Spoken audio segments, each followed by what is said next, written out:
Noël, c'est lui.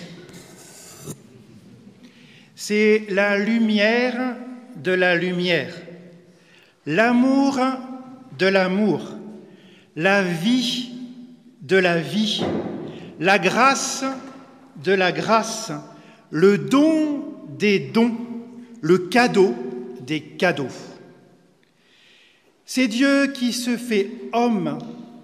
C'est une œuvre plus grande que la création.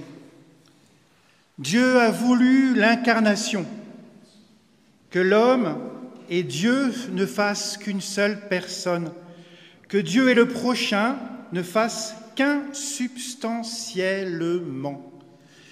En Jésus, l'humanité et Dieu ne font qu'un. C'est peut-être pour cela que Dieu nous a créés à son image et à sa ressemblance, car Dieu avait Jésus en tête lorsqu'il nous a créés. Et donc, si l'incarnation est une œuvre plus grande que la création dépendrait donc de l'incarnation. C'est vrai, ce n'est pas thomiste.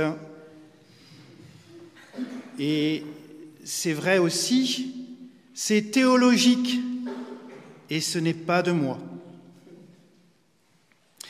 Ce matin, je vais juste vous relever 3 effets de l'incarnation, parmi de multiples.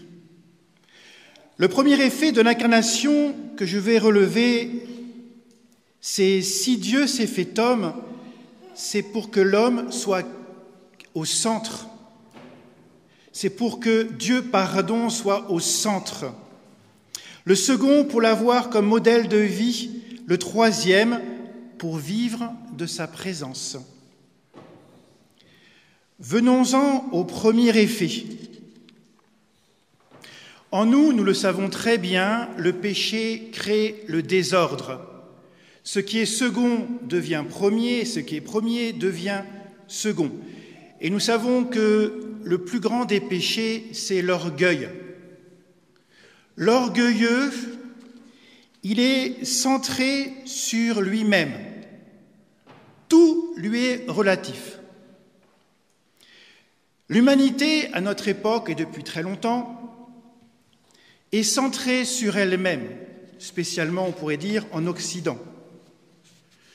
Or, nous sommes substantiellement créés pour l'infini, parce que pour Dieu. Or, l'homme, il est fini, il a une finitude. Et donc, il ne peut pas se suffire à lui-même. Donc, l'homme qui se centre sur lui va à sa perte. Le matérialisme, le communisme, le capitalisme, l'hédonisme, le consumérisme mènent l'homme à sa perte, car c'est toujours l'homme qui se recherche et qui se met au centre. Et l'homme qui se met au centre amène mathématiquement, logiquement, nécessairement la division. Car l'homme, comme on l'a dit, est limité. Et il veut tout sans limite. Et donc, il veut ce que l'autre a et qu'il n'a pas. D'où la division, les disputes, l'âpreté au gain, les guerres, les inégalités de plus en plus grandes, le chaos de plus en plus grand. Noël, c'est Jésus qui se met au centre de l'homme pour être le centre de l'homme. Et Jésus au centre, c'est Dieu au centre. Sens donné par Dieu à l'homme, à la création. Il est normal que nous voulions tout et la source de tout. Et ce tout, c'est Dieu. Et en dehors de lui, on finit par ne plus rien avoir. Seul Dieu rassasie notre soif de tout d'infini. En fait, c'est de Dieu dont nous avons soif. Seul Dieu est tout, seul Dieu est infini, pas la création, pas toutes les créatures réunies. La seule façon d'être rassasiés, d'en avoir encore et d'être unis les uns les autres, c'est de tous mettre Dieu au centre de nos vies. Dieu premier servi, premier aimé. Passons au deuxième effet. Jésus, modèle de vie. L'être humain, avec sa volonté, son intelligence, son libre arbitre, est capable de s'inventer des milliers de vies différentes. L'homme, face à toutes ces possibilités, a l'embarras du choix. À notre époque, il peut passer d'un style de vie à une autre, aujourd'hui d'un genre à l'autre, d'une politique à une autre, d'un idéalisme à un autre. Il y a les végétariens, les ovo-végétariens, les lacto-végétariens, les végétaliens, les véganes, les flexitariens. Il y a aussi, heureusement, les omnivores. Il y a le féminisme et le méninisme. C'est le féminisme côté homme, etc., etc., etc. Noël, c'est Jésus qui va vivre au milieu des hommes, qui va, par sa vie, montrer aux hommes la plus belle des vies, qui, par son enseignement, va nous donner une éthique, la plus belle éthique qui soit, la vie même que Dieu vit, la vie même que nous sommes appelés à vivre. Dieu, par Noël, est devenu guide, lumière, tuteur, pasteur de notre vie. Sinon, on risque d'aller n'importe où, tout simplement dans le mur. Les hommes veulent vivre heureux longtemps, le plus longtemps possible. Dieu, par son humanité, leur donne sa propre vie, qui est amour et lumière, et qui procure la joie parfaite, pas pour un temps, mais pour l'éternité. Seule cette vie-là, celle que nous donne Dieu, est désirable. Seule celle-ci nous comble. La vie que je recherche, et d'une manière consciente ou pas, est uniquement celle-ci. Non pas vivre comme un Dieu, mais vivre comme Dieu, en Dieu, avec Dieu, par Dieu et pour Dieu. Donc, si tu veux vivre heureux, vis comme Dieu. Et Jésus en est le modèle. Et enfin, le troisième effet que je relève, la présence de Dieu parmi les hommes. Il paraît que la présence et l'absence du vicaire se fait sentir. C'est une bonne introduction à ce troisième effet de Noël. La présence de quelqu'un est irremplaçable et mystérieuse.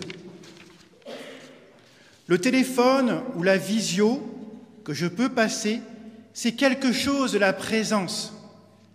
Mais ce n'est pas la présence. La présence, c'est déjà être là physiquement, mais pas que. Parce que je peux être présent physiquement, mais ailleurs. Quand tu as ton enfant, ton adolescent, ou ton père ou ta mère qui sont là, mais devant l'écran. Ils sont là, mais pas vraiment avec toi. Pas vraiment pour toi. Ça peut être gênant, ça peut être blessant. Être présent, c'est être présent à l'autre, pour l'autre. C'est irremplaçable. Cela n'a pas de prix. Cela ne s'achète pas. Une présence qui s'achète n'est pas une présence. Une présence qui est utile n'est pas vraiment celle qu'on attend le plus. Un petit exemple qu'on a vécu ici à Rimont avec mademoiselle Ménadier, une personne âgée qui était oblate de la communauté et qui avait une maison près des sœurs. Un jour, elle se plaint auprès du prieur que les frères ne venaient pas la voir. Alors pour cela, le prieur a trouvé une solution, c'est d'instaurer un service hebdomadier pour aller prendre de temps en temps un café avec elle. Et un jour, un frère très délicat lui dit « Si je suis là, c'est parce que c'est mon tour. » Il a fallu beaucoup de temps pour que mademoiselle Ménadier nous pardonne. Elle est maintenant au ciel et je suis sûr qu'elle ne nous en veut plus. Si je vous dis cela, c'est pour vous dire que la présence est présence, mais pas n'importe comment. Il y a une présence que le cœur de l'homme recherche plus que tout, qui est la plus précieuse, c'est celle de Jésus. C'est cela la grâce de Noël, la joie de Noël, la douceur de Noël. C'est le plus beau don pour l'humanité, la présence de l'enfant Jésus. C'est elle qui comble le cœur de l'homme. Elle est irremplaçable. C'est elle qui redonne sens à ma présence à l'autre. C'est elle qui redonne sens à la présence à l'autre. Dieu s'est fait homme pour se rendre présent à l'homme par son humanité, parce que l'homme est un être sensible. Il a besoin de la présence physique. Cette présence physique se manifeste par la crèche en ce jour de Noël, mais surtout à travers l'Eucharistie et bientôt par la vision béatifique de son corps glorieux que l'on verra quand il reviendra le dernier jour à la fin du monde. Aujourd'hui, en ce monde, une église sans la présence réelle n'est plus qu'un joli bâtiment, mais pas une église. Mais une église qui a la présence réelle et qui n'est pas visitée n'est pas non plus une église. Car Jésus Eucharistique qui est dans cette église y est pour y être visité. Et donc, vous comprenez que la présence est présence que si on est au moins deux. Être présent à l'enfant Jésus qui est présent à moi, c'est tout le sens de Noël, tout le sens de l'amour, tout le sens de la vie. Concluons. Noël, c'est Jésus qui devient centre de l'humanité pour l'humanité, modèle de vie de l'humanité pour la vie de l'humanité, présence de Dieu à l'humanité pour l'humanité, pour rendre l'homme plus humain, pour rendre l'homme divin. Demandons à Marie d'avoir la grâce qu'elle a eue, la joie qu'elle a eue lorsqu'elle a vu de ses yeux son bébé qui était son amour, sa lumière, sa vie, qui était son Dieu. Que nous soyons rassasiés de la présence de l'enfant Dieu comme Marie l'a été et l'est éternellement. Amen.